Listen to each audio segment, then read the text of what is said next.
Levi Strauss, and I'm recording the CFO Thought Leader podcast driven by Jack Sweeney himself. Thanks for having me, Jack. It's been great talking to you and engaging with you on some key questions.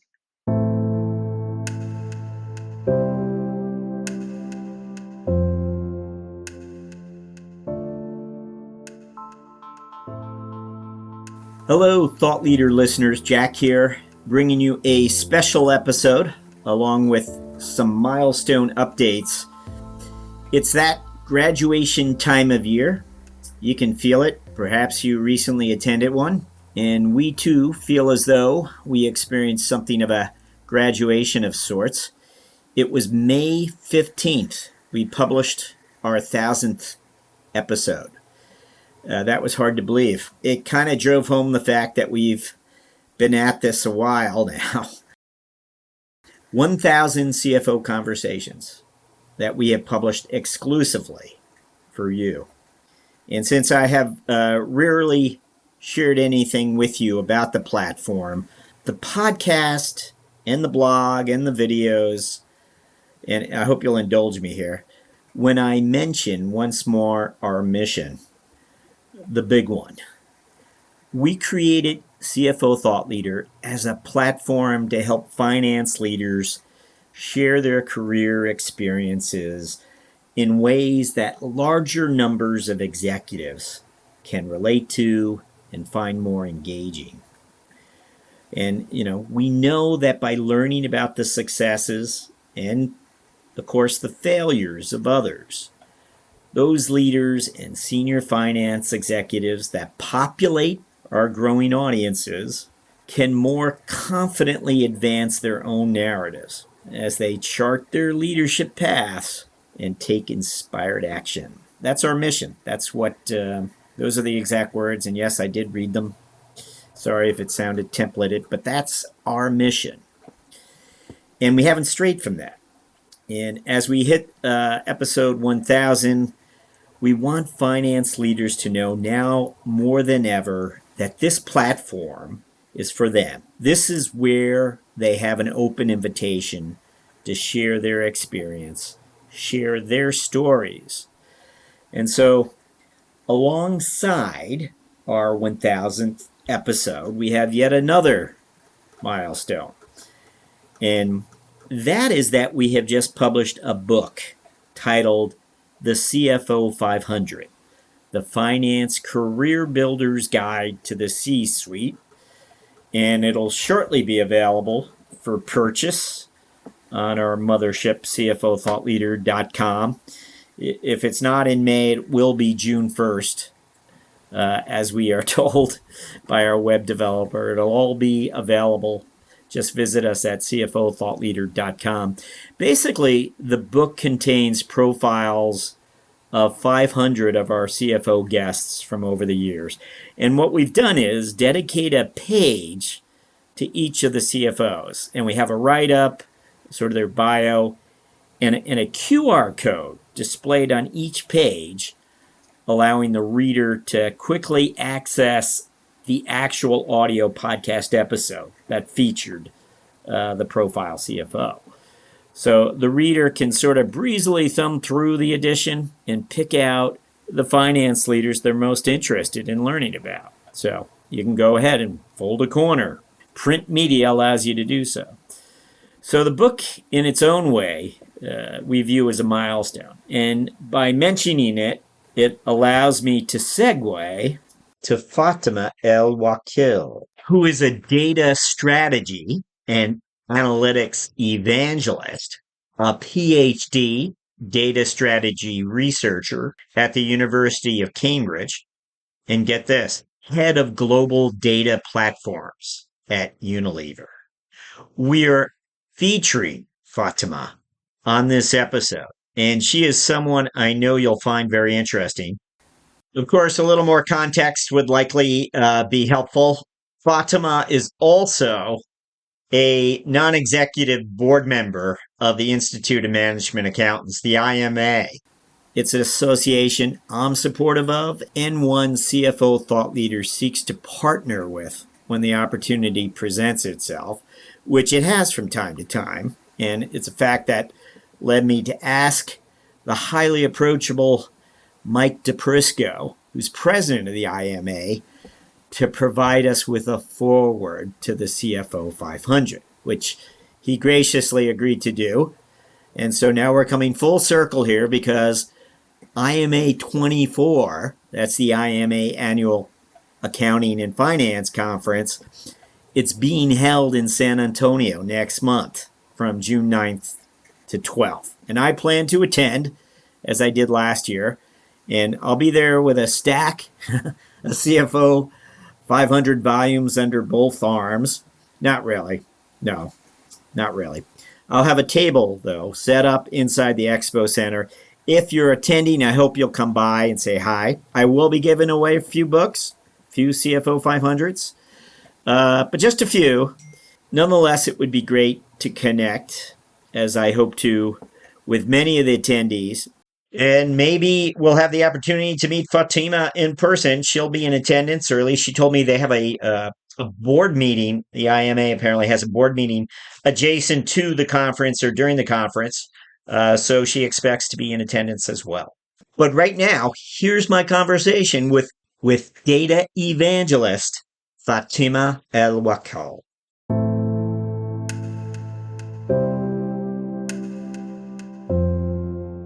Hello, we're speaking with Fatema El-Wakeel. Fatima wears many hats these days. Broadly speaking, she's a data strategy and analytics evangelist, a PhD data strategy researcher at the University of Cambridge, head of global data platforms at Unilever, and a global non-executive director for the Institute of Management Accountants. Fatima, welcome. Hi, Jack. Thank you for having me. Looking forward to the chat today. So, Fatima, it's unusual that we get to speak to someone like yourself, first of all. And I mentioned you wear many hats and supplied some titles there because I think you have a foot in academics and one in industry. You're part of multiple worlds today. And I wonder, when you're introducing yourself to a gathering of some kind, what is it that you share? How do you explain the wealth of experiences that you have? When I introduce myself to audience, I say I am a data strategy evangelist, and I do that in practice and in academia. I have a very clear mission in life, and I'm very fortunate to be able to say that. So I know that my mission in life is basically to support organizations and individuals, professionals, to create the right data strategies for scaling emerging technologies and analytics within organizations. So this is how I kind of see my career and my mission in life, and I do that, as you said, in the industry as well in academia. I'm also fortunate to be on the act as a non-executive director and on several boards. Really try to spread this data strategy word out there and get it to be common somehow. How long ago did the data strategy career begin, really? And again, we know for 20 years now people have been talking data strategy, but really it seems to have it's in high gear now, no doubt. But what would you tell us? When did this begin? I think the data the data has always been a common word. Like, how can we make use of our data? How can we strategize it? And with every change in technologies, as you said, it's been 20 years or more. Everyone's like, oh, how can we make this more strategic? How can we use data strategically? But now I think with all the emerging technologies, and all the as well, in addition to emerging technologies, the analytics and how to get insights out of data, it became very important to understand the strategy when you start to say, okay, how can I utilize my data? How can I use governance? How can I use the right tools? How can I scale it, create the right data culture? So all of a sudden, data strategy became very rich. And people are able to speak about it, and it is important in organizations. So let me ask this. As a data strategist evangelist. How is the nature of what you do in the academic world differ from what you do in the corporate environment? What how would you delineate? So tell me, okay, so let me tell you something. Let's start with the nature of both worlds, and then maybe that will kind of lead nicely into why I am actually part of both worlds. So academia and industry, kind of, I see them going hand in hand. Okay. So with academia, when we look at data strategy, we often focus on research, advancing knowledge, looking at the theory, and answering research questions, which are normally problem statements, really, from a research perspective. We look at projects driven by curiosity, intellectual, thinking. So academia is more of like, there's nothing right or wrong. Think out of the box. You have to prove it. You basically try to come with a hypothesis and you're proving it, whether it's correct or wrong. So it's linking, you can see it as linking theory to practice. While in the corporate world, it's more about looking at commercial priorities, problem statements from an organization perspective, the problems that we have right now in the industry or in the organization, how can we solve it? Not regardless of the theory, but the priority is really you need to take an action because the organization is at stake, or you want to expand, or you need to take a decision. And I think bringing both worlds together, especially with the academia, and with academia, you can think about the business side of it. So really looking at business theories and business studies and strategy and linking them to the data engineering piece or the engineering part of it. And when you link both academia and industry, this is when you get the best of both worlds. So when I'm sat in a meeting, whether in industry or in academia, I can, if I'm in the academic world, I'm thinking, okay, looking at theories, but I'm wearing also my industry hat. I know how things happen in the industry. So I can add value to this conversation and support them. To, oh, no, this is not how it works. Actually, I've seen X and Y do it this way. And when I'm doing my corporate job, I can say, oh, you know what? But from a management perspective, if we do this and that, and probably I'm getting this from the theory at that time, I'd be like, oh, we can look strategically into X, Y, and Z because, again, from a business domain perspective and from a theory perspective, I have this knowledge. So I'm finally being able to link it back to the business world. And I think this is where I think my passion is. I feel like I can wear both hats and I can add value to both worlds. And I do enjoy it. I feel like it just makes me, I don't know, stand out somehow or, add value to the place that I'm in. So often in the corporate environment, I think it's troubleshooting and being tactical is a big part of execution. Like you have to figure out how to do things. Maybe the way you thought it was going to happen isn't, and you find a workaround, or you perhaps invest more in changing the data or cleaning it up. Is this a reality that you see, or not necessarily? Are you a tactical thinker as well as a strategist? I would say, I know it's a very weird answer, but it really depends, Jack. So sometimes I think you have to be very, very tactical and just act because the business will not wait. It's basically, it costs the company pounds value. You just need to really make sure you take the right decision and quickly. But sometimes you can take the tactical solution and say, you know what, this is the tactical decision. I realize, and sometimes I do that consciously. I say, I know it's a tactical decision. This is not 100%. I'll take that decision and bring everyone obviously on board, very transparent. And then I say, okay, now the long-term solution is to actually do this in the background for I don't know how long, and then come back and change that tactical solution to a long-term solution. So I think it really depends. Sometimes you can wait till you find the right solution, but sometimes you do need to take this tactical solution, especially if it's technical. It's clear from talking to finance leaders that in many ways, data strategy has sort of like enabled them, empowered them to reach out across their organizations and connect with parts of the organization or functional areas that ordinarily they might not have, or they might not have made a priority to sit in on certain meetings. As you sit in corporate meetings with executives, who sits around the table? And it's quite a mix, I believe. But again, I think if you went back 5 years, the finance folks who are seated at that table are facing people that they just did not connect with if you go back in time. I think you're spot on, Jack. There really it is different than 5 years ago. Things have changed massively. I think, and also looking at it from an academic and from a corporate side, it is different.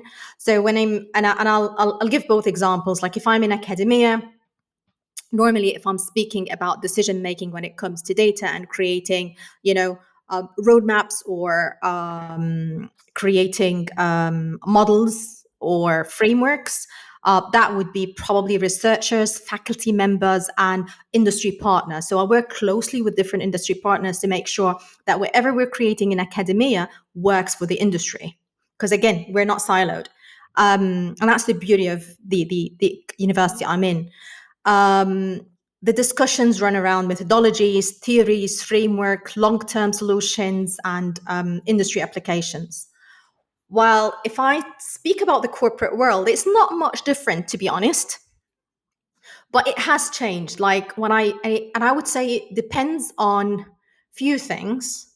So first of all, the people around the room will change, but you'll find executive managers, cross-functional teams compared to before. Before you would see a lot of IT people or technical people, especially with 10 or 20 years ago. While now really cross-functional, because if I'm doing an analytics project, then I'd need, I don't know, logistics, engineering, marketing. There is no rarely do you find a standalone project where I'm doing a project for the marketing team and no one else is involved.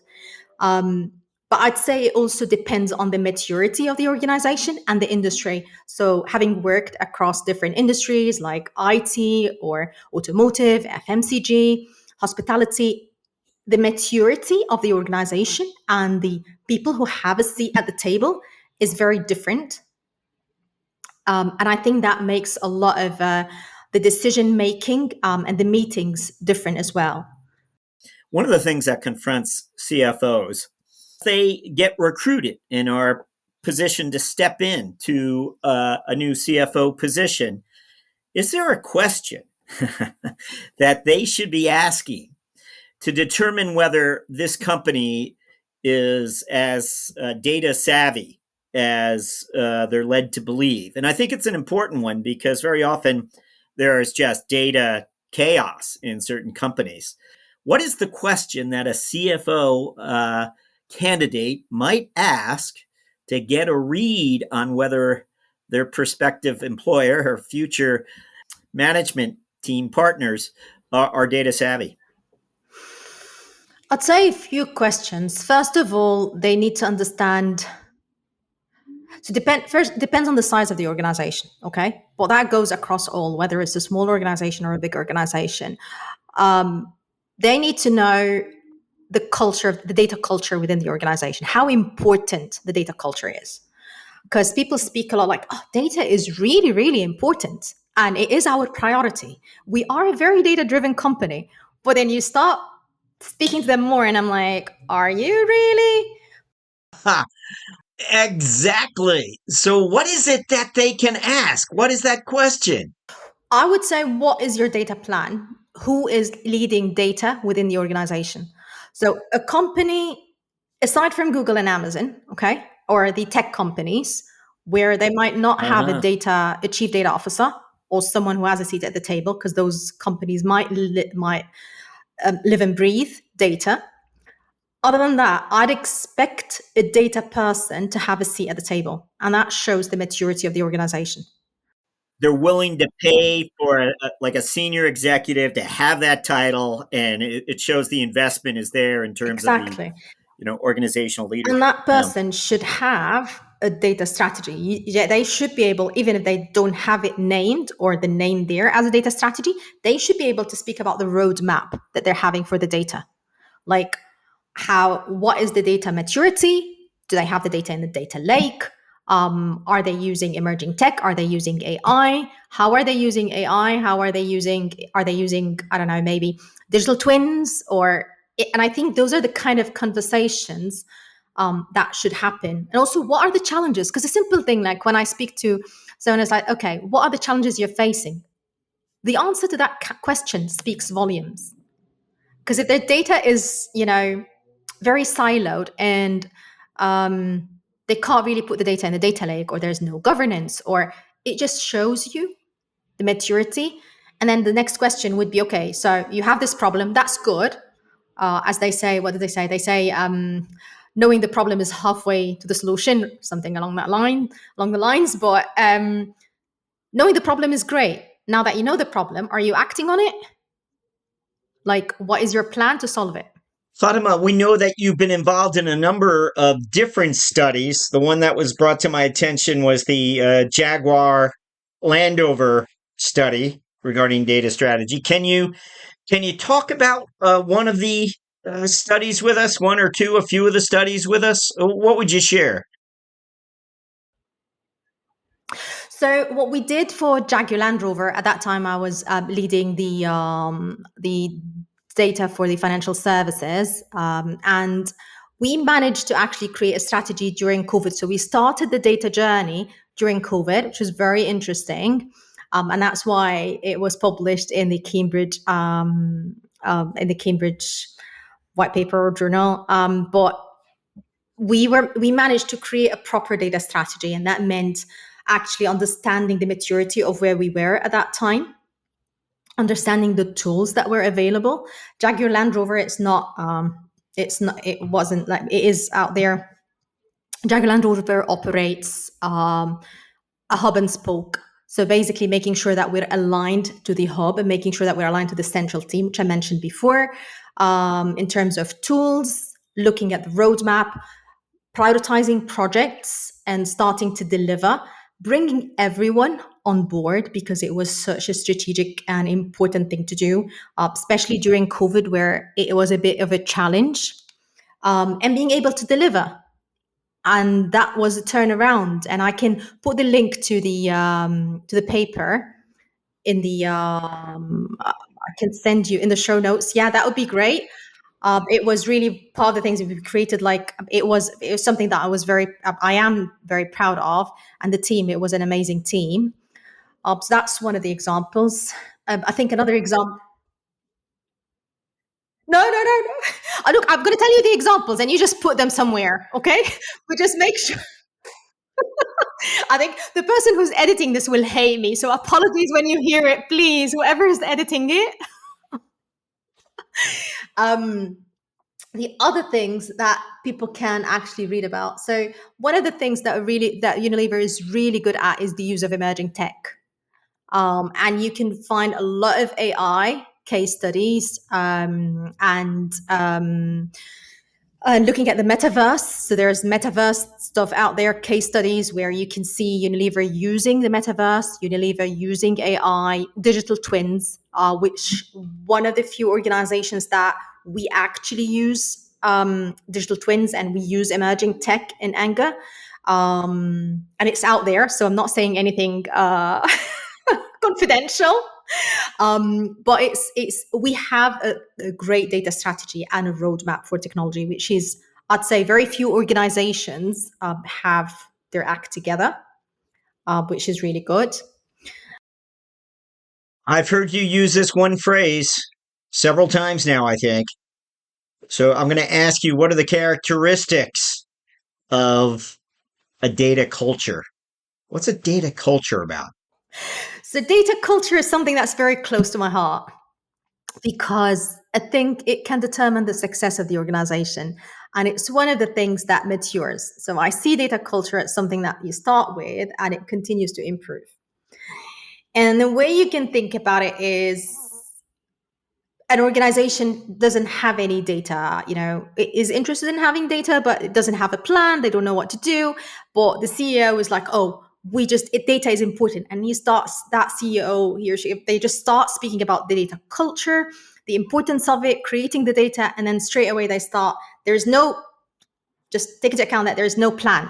They're just speaking about it. And the organization is still speaking about it. So that's the first level of maturity. And then the second level would be like they start hiring a CDO. And that CDO starts to hire a team. But then they start building the data culture within the team and a bit around the organization, but it's still not 100%, still going through this maturity. And then you start, the CDO starts to speak to different stakeholders and to other people on the C-suite. And this is, so even the data culture, it matures. And it has so many things involved in it. It has the way, it's not only the technical data, but it has the roadmap for your data strategy. It has the roadmap for the technology, what emerging technology you need. It has upskilling your employees, because you have people in the organization that you don't want to lose. They really know everything inside out. As much as you want to hire and have, new blood, you want also to keep the people there. So how can you upskill those people? If you're bringing someone in, how can you keep this data culture? So data culture is so rich and there's so many aspects to it. And I wish organizations spoke more about it. And it's, I wish it took more, it took, how do I say? Don't know. Anyways, don't know. Okay, I'm gonna take a wild guess here, or a not so wild guess. But one of the primary reason when a data strategy fails, the reason most often is because the leadership hasn't gotten behind it. The leadership is not championing a data culture. Would you agree? What would you tell us? I do agree. I think it has to be the top management, because again, the top management kind of directs the organization. They steer the ship. And if they're not all steering in the same direction, it will not work. Think about it this way, because you said, would it fail or not? And how would it fail? Is if they're all steering in different directions, then there would be a problem. But if they're all steering in the same direction, with underpinned data culture, to the data strategy as a whole, because again, the data strategy, think about it as the umbrella that covers all the organization, because you need to have you can't have data in marketing done differently than the way the data is done in finance. And then you're asking both of them to be connected. They're using different tools. The tools don't speak to each other. And then the teams are working very differently, whether agile or some people, they don't know what's happening there. So if you don't have this data culture and you have the tools correct, the governance correct, the strategy, the driving the business, they're all on the same page, then obviously they can fail, but they might not even succeed at the same, level. So that's another problem, because you'll start sorting out all those problems rather than saying, okay, we have things, let's just work together actually to, because think about it this way, technology is developing as we speak, you and I now. So we're speaking about AI, digital twins, metaverse. There's so many new emerging tech out there. And with that, the organization is trying to cope with the change. So it needs to steer in the same direction to kind of the wind coming from down. I'm trying to do an analogy here. The wind coming from the emerging techs and all the changes around, and what do we prioritize and how do we use it? And so if the organization itself is having challenges within and they're not on the same page, then you're really as if you're fighting inside and out, or trying to, well, not fighting, but sorting things inside and out, which is not the ideal situation. So now let's add AI to the mix here in our discussion. And we know I always think of AI as more or less an accelerator for data strategies.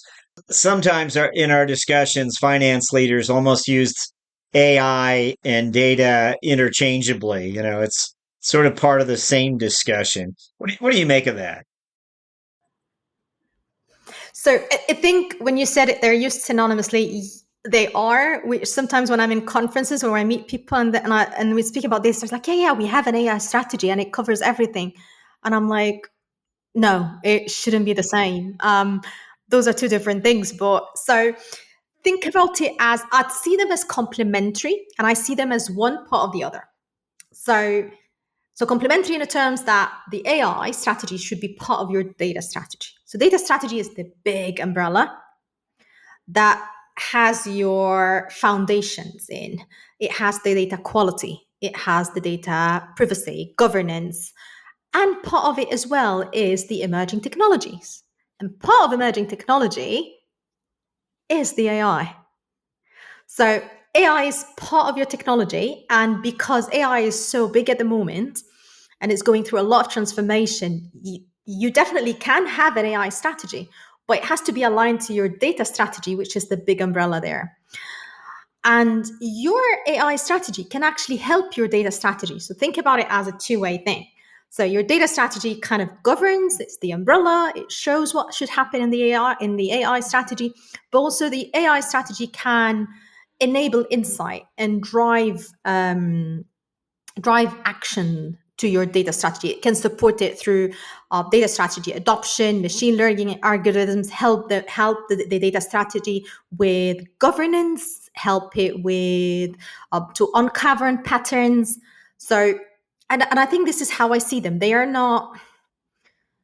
Yeah, I think an AI, a data strategy is definitely robust, and it has to be really important to have your AI strategy, but your AI strategy can complement it.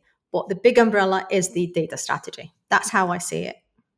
I'm wondering if you could maybe help us understand better the organizational structure that sort of embraces or champions data strategy, the people involved in it, how organizations make certain, they have the right positions populated. What, anything? So with the organizations, it depends on the organization. It depends on the industry and to what extent the industry is mature. As I said, I've worked in different industries, and automotive is very different than hospitality, than IT, than FMCG, for example. But the way I would look at it is normally you'd find when you look at data, it is split into one of three. Either it is centralized, decentralized, or hybrid. Centralized means that you might have a CDO on the C suite. You have a central function doing all the data for the organization, and everything is done from the central. Okay, so and this is an example where there are a lot of organizations working this way. So this is an example. The other example is the decentralized, where you actually everything is embedded. And I haven't seen an organization that had that data that much embedded, even IT or tech companies. But this is a very decentralized where everyone is living and breathing data. The hybrid in the middle is like a hub and spoke. It's where you have a central of excellence, a data central of excellence, but you have an analytics team within each function. And each analytics team, so you'd have an analytics team in finance, analytics team in purchasing, analytics team in marketing, and each of them are doing the same thing aligned to the overall central team. So those are the three main, I'd say, setups in organizations. And it depends on the maturity. It depends how much they want to invest. It depends on the skills as well, because the more you have teams, the more you need to hire more people. Well, Fatima, we've enjoyed speaking with you, and it's darn near 30 minutes, and I don't want to press up against our deadline with you. We do appreciate the time and look forward perhaps to connecting with you at IMA 24. And I really enjoyed the chat. It was really nice. Likewise, Fatima. And Fatima has offered to supply us with some URLs to the reports, the Jaguar Landover report and a Unilever report study on data strategy. And we'll attach those to the show notes page of this episode. As always, we'll end this episode by saying thank you for listening.